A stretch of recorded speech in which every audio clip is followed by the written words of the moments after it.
Hola, les quiero hablar de Platón desde un ángulo distinto al que vieron en las fichas de la cátedra.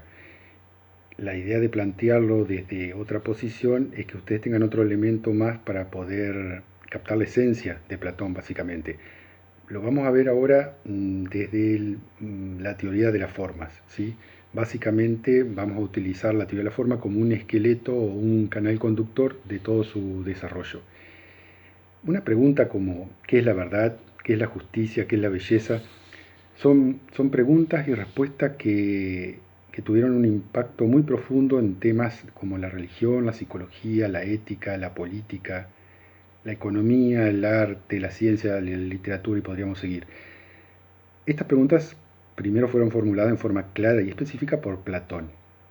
Bien, a la muerte de Sócrates, Platón se traslada a la ciudad de Mégara, una ciudad cercana a Atenas.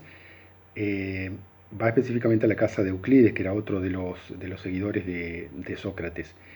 Luego de este viaje, que no estuvo demasiado tiempo Platón, aparentemente viaja, no hay la certeza absoluta, pero aparentemente viaja a Egipto, a la Cirenaica, una región sería al oeste de Egipto, sobre África, y luego vuelve a Atenas en el año 395, antes de Cristo, por supuesto, para participar de la caballería ateniense. No nos olvidemos que él era un aristócrata ateniense y, como todo ciudadano ateniense, la aristocracia tenía la posibilidad de participar de la caballería. Y la caballería era una fuerza de élite dentro del ejército y una forma costosa de participar porque el mantenimiento del caballo y armas iba por cuenta del soldado. En este caso, Platón participó de algunas batallas como integrante de la caballería. En este momento es cuando Platón aparentemente comienza sus diálogos iniciales, ¿no? La apología, el lisis, el eutifrón, el critón. La apología de Sócrates que hace Platón no es del todo original. También Jenofonte, recordemos, escribió una apología de Sócrates, aunque pinta un personaje completamente distinto al que hace Platón en su propia apología. El Lisis es el diálogo sobre el amor, el Eutifrón sobre la piedad y el Critón podríamos decir sobre la desobediencia civil. Son los temas principales que tratan estos diálogos iniciales o tempranos. El objeto de Platón es demostrar que el mejor tipo de vida es la vida del filósofo, básicamente pensando en Sócrates, y demostrar que este tipo de vida se basa en la verdad. Y aquí es donde aparece el cuerpo principal de la teoría de las formas, es decir, sobre este edificio se monta todo el pensamiento de Platón. En el mundo, dice Platón, solo hay opinión, incertidumbre, escepticismo, pero no conocimiento. Y acá hay otra palabra clave, conocimiento. Entonces, las formas. ¿Qué son las formas? Son realidades suprasensibles, ¿sí? Suprasensibles. Y proveen una base firme para contrastar nuestras creencias. Es decir, si nosotros conocemos cuáles son esas realidades suprasensibles, podemos ver el grado de acercamiento, de progresión que tienen nuestras creencias y nuestras opiniones. Por ejemplo, Platón utiliza la idea del círculo. Dice, ¿qué es un círculo realmente? Primero considera, círculo es una palabra, ¿no? Obviamente, cuando decimos la palabra círculo, no nos referimos en forma directa al círculo en sí, sino a el nombre que tiene. Después dice, es una descripción. Y podemos decir, bueno, un círculo es una serie equidistante de puntos hacia un centro. Es decir, la secuencia de puntos que están equidistantes de otro punto conforman un círculo. Esto es una definición, pero también son palabras. Como tercera opción dice, el círculo es una imagen que puede percibirse por los sentidos, es decir, puede verse. Yo puedo dibujar un círculo en la arena, por ejemplo, pero esto también es una aproximación imperfecta, porque nunca va a haber un círculo perfecto dibujado en la arena. El círculo no es un objeto.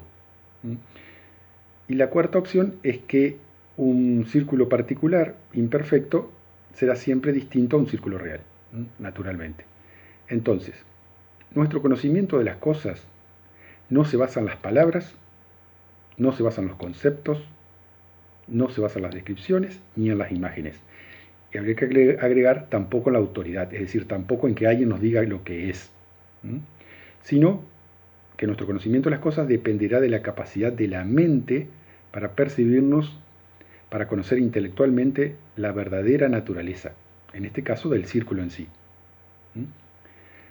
Platón buscará el conocimiento de las formas, ya sean puntos, líneas, planos, o lo bello, lo justo, lo injusto, etc., no en las cosas particulares. Si así podemos determinar no si un caso es justo, sino qué es la justicia, en este caso podremos construir una ciudad justa. Entonces, Platón buscará el conocimiento, ¿sí? Pero no en los casos particulares, no en la naturaleza, en lo visible, en lo tocable, sino que lo buscará en su mente. Si así lo pudiera determinar, podría construir una ciudad justa, utilizando a esta como modelo, a estas ideas como modelo. Esto nos plantea una interrogante clave. ¿Qué es el conocimiento entonces? Porque decimos que si a través de la teoría de las ideas yo puedo llegar a un conocimiento real, un conocimiento que no está en este mundo, pero que existe, ¿qué es entonces el conocimiento? Y acá Platón, en uno de sus diálogos, el Teteto, nos dice que, bueno, es un diálogo donde aparecen varios personajes, ¿no? El principal es Teteto, justamente, y este personaje dice tajantemente, el conocimiento es igual a la percepción sensoria. Es decir, si no lo veo, no lo creo, podríamos decir. Los objetos o las cosas se conocen cuando se ven, cuando se tocan, cuando se prueban. Eso es lo que plantea Teteto. Sócrates en el mismo diálogo dirá, ese es el planteo que también hace el sofista Protágoras, que nosotros ya vimos anteriormente. ¿Qué decía Protágoras? La sensación es relativa a cada persona, por lo tanto, el conocimiento también. Es decir, si yo te planteo, si lo veo, lo creo. Yo conozco algo cuando lo toco, cuando lo pruebo, cuando lo veo, y como yo soy distinto a otra persona, ese conocimiento mío será relativo. Será relativo a la persona. Creo que planteaba Protágoras, que decía, la sensación es relativa a cada persona. Por lo tanto, por extensión, el conocimiento también. Es decir, que el conocimiento y la sensación son relativas. Por eso decía Protágoras, el hombre es la medida de todas las cosas. Todos tienen razón, en este caso. Nadie puede estar equivocado sobre lo que siente. Otro filósofo anterior todavía fue Heráclito, y él decía que todo fluye, que el ser está cambiando permanentemente. Todas las cosas que percibimos con los sentidos fluyen y cambian constantemente. ¿Se acuerdan su frase característica? Nadie puede bañarse 2 veces en el mismo río. Se pregunta Sócrates en el diálogo Teteto, ¿qué pasaría si aplicáramos Protágoras no solo a las sensaciones, como el frío, lo caliente, sino también a pensamientos como lo bello, lo feo, lo justo, lo injusto? Cada persona sería juez sobre lo que es bello, sobre lo que es feo, justo o injusto. Es decir, que los pensamientos también serían relativos a cada individuo. Y ahora, ¿qué pasaría si aplicáramos Heráclito a estos pensamientos? Y afirmáramos que todo está en cambio permanente y perpetuo, como decía Heráclito, entonces los individuos cambiarán su opinión también sobre lo que es lindo, feo, justo o injusto. Si combináramos ahora a los dos pensadores, a ambos autores, podemos decir que las opiniones de la belleza, de la fealdad, de la justicia o de la injusticia son relativas, como decía Protágoras, y son cambiantes, como decía Heráclito. Sócrates dirá que las doctrinas extremas de estos pensadores niegan toda posibilidad de conocimiento y por lo tanto toda verdad. Claro, si todo es relativo y todo es cambiante, yo no puedo conocerlo, porque en el momento que yo lo aprendo, es decir, lo tomo, lo conozco, desaparece, cambió, entonces ya no lo puedo conocer más.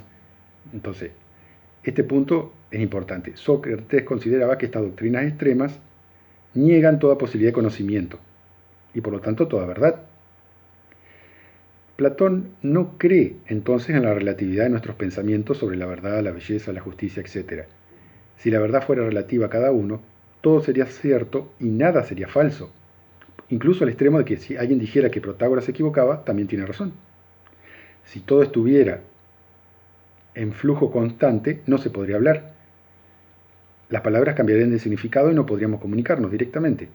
Entonces, ambas teorías extremas terminan en inconsistencia e incongruencia. Ambas se focalizan en la percepción sensoria como fuente de conocimiento, ¿sí? Y este punto es importante. Ambas se focalizan en la percepción sensoria como fuente de conocimiento. Es verdad que percibimos un flujo permanente de sensaciones cambiantes y relativas a cada uno, todo el tiempo, todos los días. Pero estas no son conocimiento. Además, muchas de ellas no están en el ámbito de los sentidos. Si yo hablo de verdad, de justicia, de igualdad, de diferencia, yo no las puedo percibir con mis oídos, con mi vista o con mi gusto o tacto.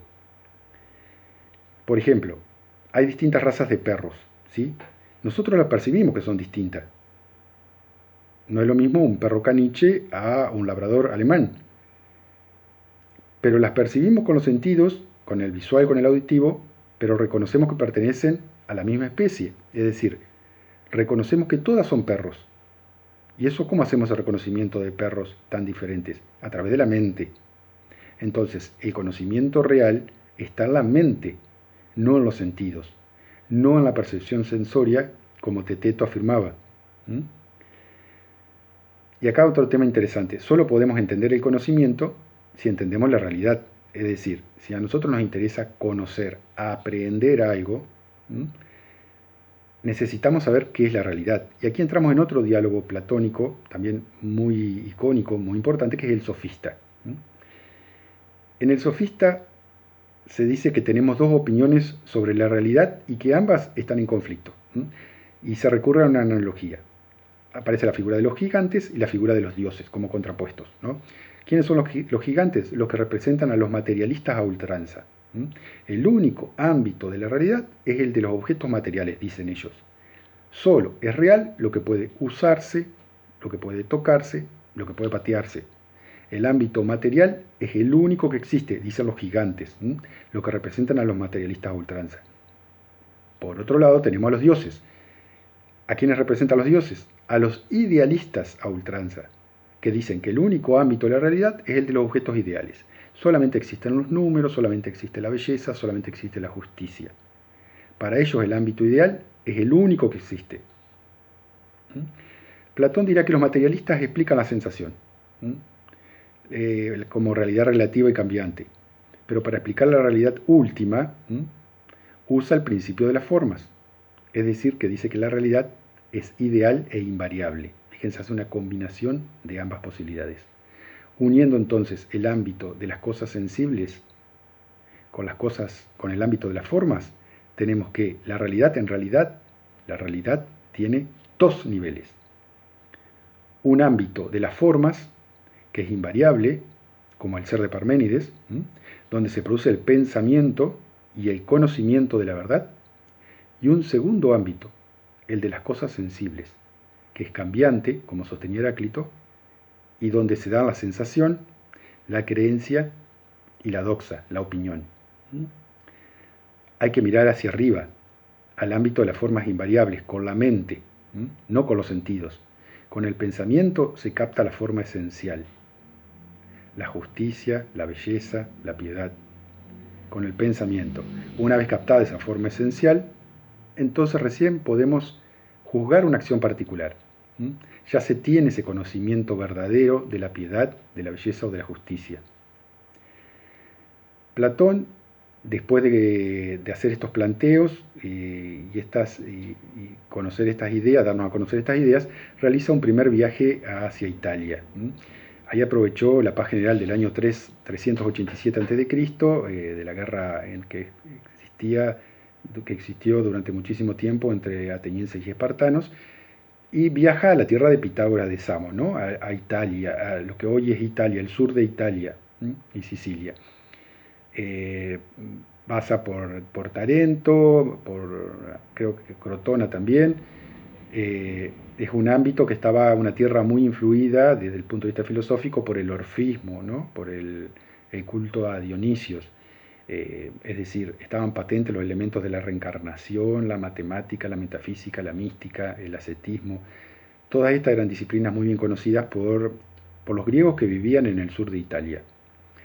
Platón fue a Tarento, donde conoció a Arquitas. Arquitas era un pitagórico, estadista, general, una persona muy importante, con quien mantuvo una amistad sólida y duradera durante toda la vida. Luego de estar en un tiempo con Arquitas, viajó a la corte de Dionisio I de Siracusa. Dionisio era un tirano bastante colérico y cruel, sin embargo era un hombre culto. Platón fue bien recibido y nombrado mentor, profesor o capacitador de Dion. Dion era el hermano de Dionisio. El tirano Dionisio se enojó con Platón por las recurrentes críticas que Platón realizaba a su gobierno, ¿no? Específicamente a la tiranía, y lo obligó a regresar. Cuando regresaba a Grecia, en el viaje fue apresado por unos piratas y vendido como esclavo en el mercado de Egina. Egina es una isla que está al sur de Atenas y tradicionalmente ha sido enemiga de Atenas. En este mercado fue comprado por uno de sus seguidores, una persona que lo había oído a Platón, y lo compró en un acto piadoso. Le dio la libertad inmediata. Platón ofreció devolverle el dinero que había gastado en la compra. Como esta persona se negó a recibir nada a cambio, utilizó ese dinero para comprar un huerto que se llamó el Huerto Academo, que era un héroe local, en el año 387 a.C., y bueno, es donde se formó la Academia Platónica, ¿no? Que tenía el cartel arriba que decía: no entre aquí quien no sepa geometría. Ahí se dictaron cursos que iban desde la botánica hasta la astronomía. Era un ambiente de enseñanza muy amplio. Pero lo importante es que se pretendía desarrollar la capacidad de análisis y definición de los alumnos.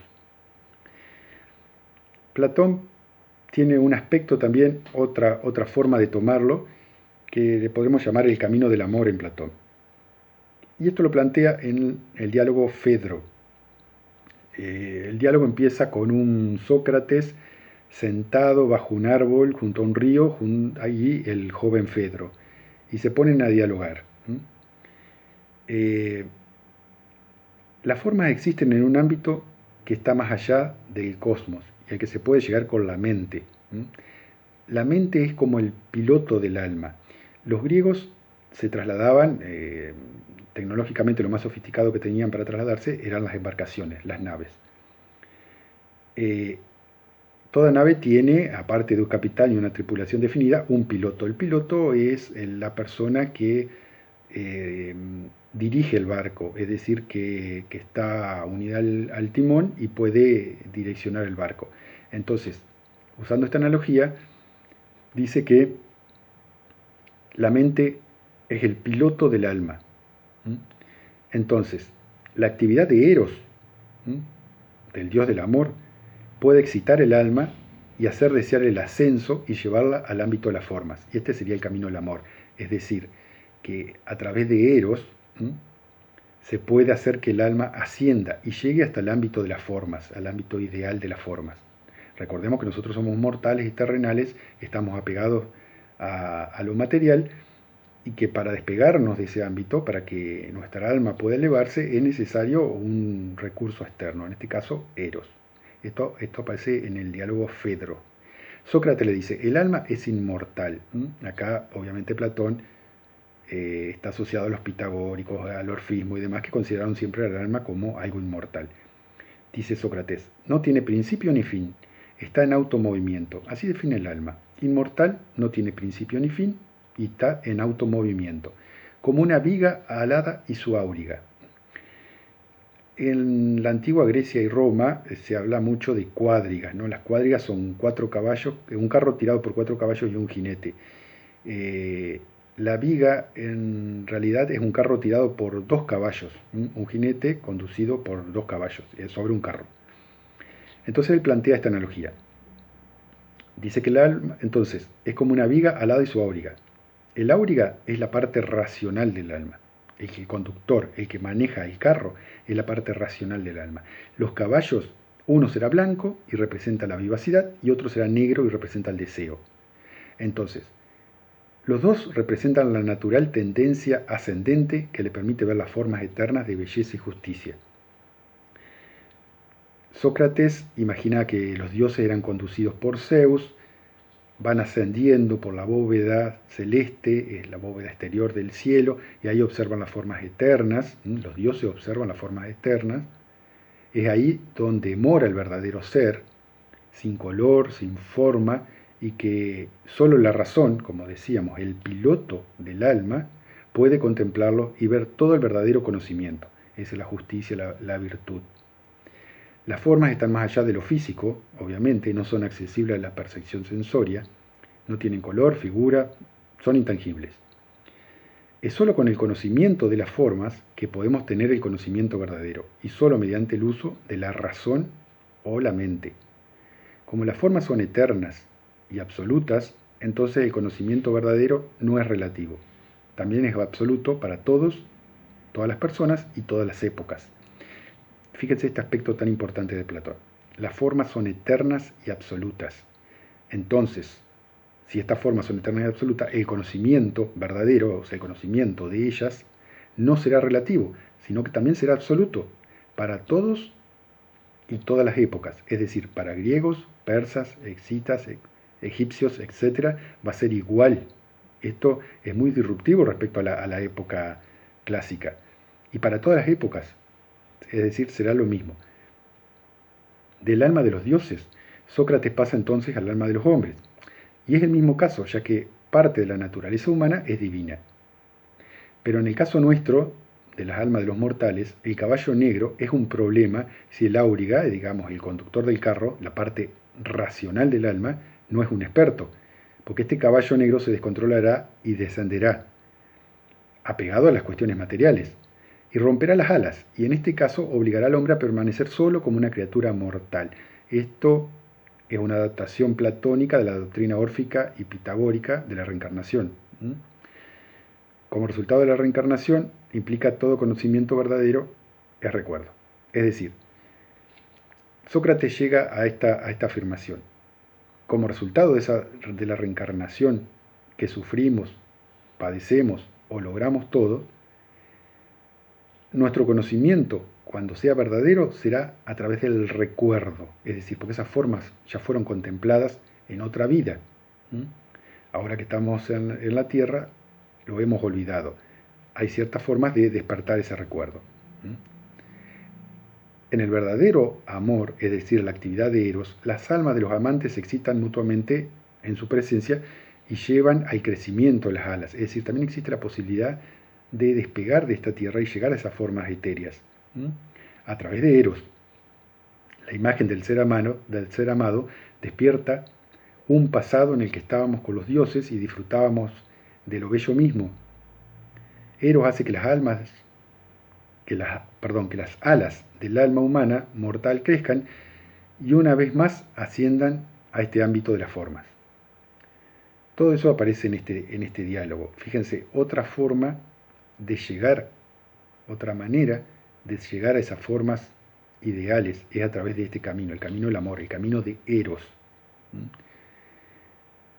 Otro de los diálogos, tal vez uno de los más famosos de Platón, sea el banquete. El banquete es una fiesta en la casa de Agatón, un festejo por el triunfo que tuvo por su comedia en las competencias dramáticas. Y los individuos de la fiesta dan discurso en forma consecutiva en honor a Eros. Y dice Fedro, el joven Fedro, el amor es un gran dios, dice, porque nos excita a realizar grandes y notables hazañas. Y trae como ejemplo la historia homérica de Aquiles y Patroclo. Aquiles, sabiendo que moriría si vengaba la muerte de Patroclo, decide matar a Héctor y así sella su propio destino, prefiriendo una acción noble, inspirada por amor, a salvar su propia vida. Es decir, Aquiles tenía dos opciones, o un destino trágico pero heroico, o una vida larga y tranquila. Ese era su dilema, y él opta por lo primero. Entonces dice Fedro, eso es un acto de amor. Aparece después otro de los participantes del banquete, que es Aristófanes, y Aristófanes plantea una historia del origen del amor. Dice que en el principio del tiempo existían tres sexos: los nacidos del sol, que eran varones; los nacidos de la tierra eran mujeres; y los nacidos de la luna, que eran hermafroditas. Cada individuo tenía 4 brazos, 4 piernas, 2 caras, 4 orejas, etc.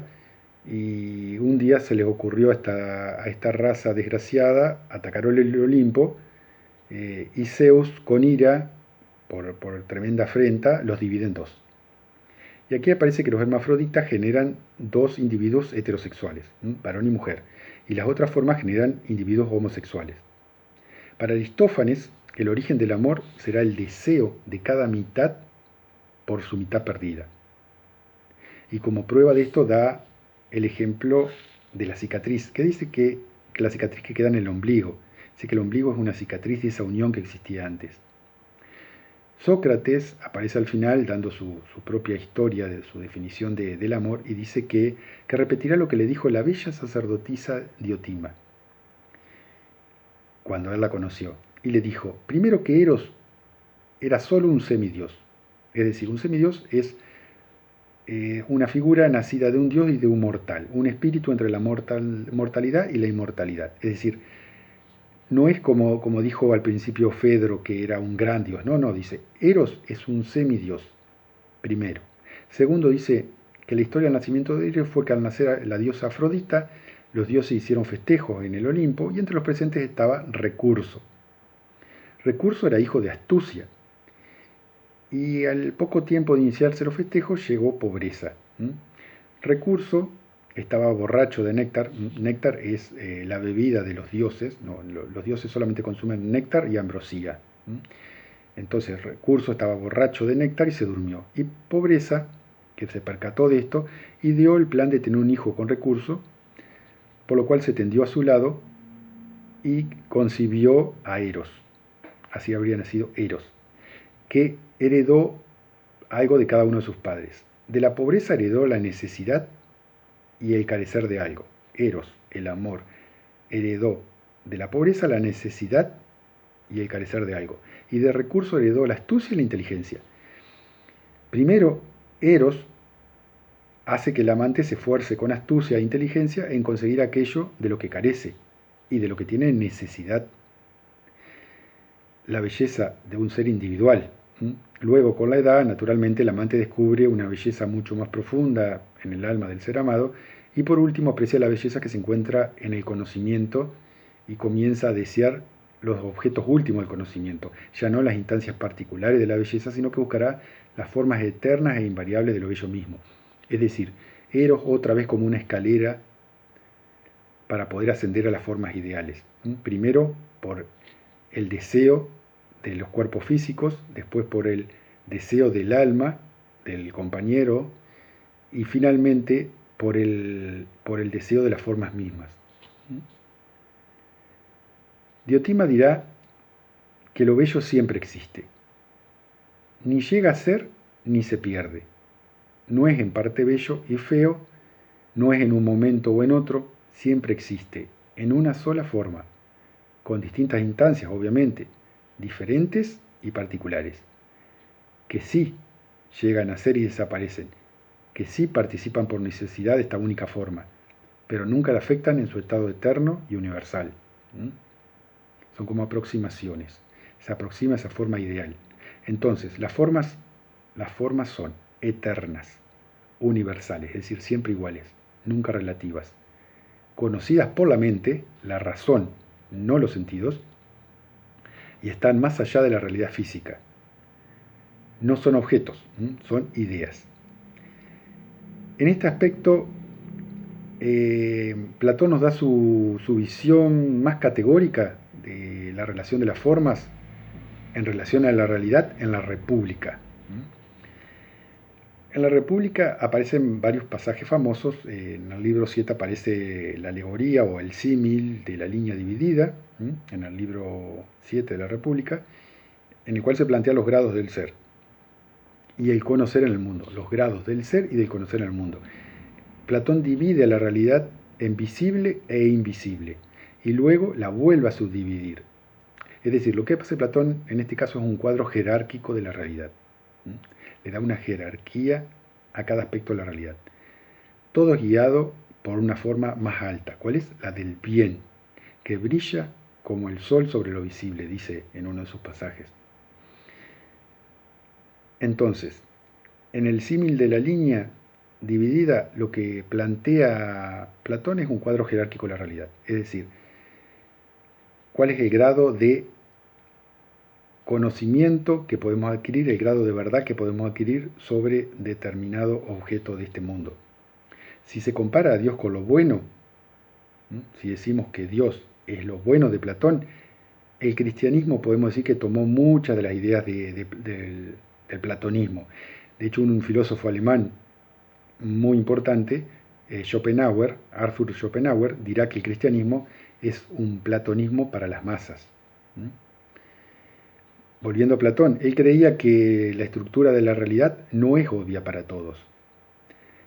Y lo compara con ser prisioneros en una cueva.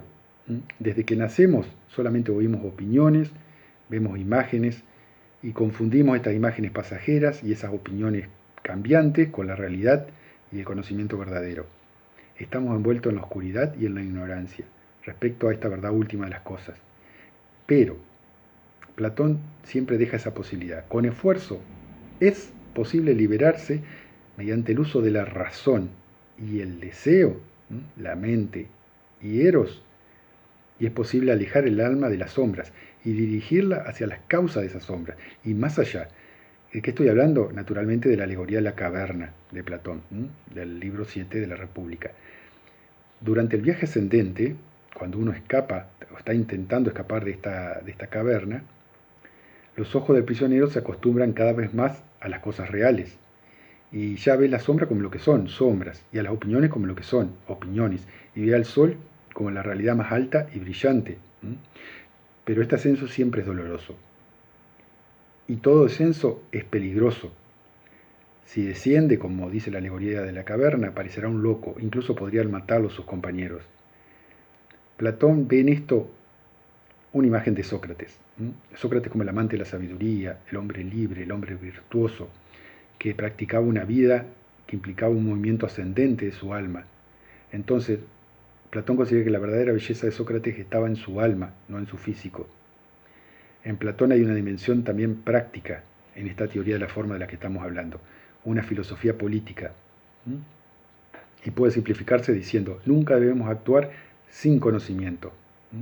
Solo se puede hacer una ciudad justa con leyes justas, si conocemos la justicia, es decir, las formas de la justicia misma. Por tanto, se necesita tener un conocimiento de las formas para la salvación personal y también para la acción política. Y ahora pues vamos a mencionar el libro de la República del que estamos hablando. Discute naturalmente el problema de la justicia. Sócrates propone ver primero la justicia de la ciudad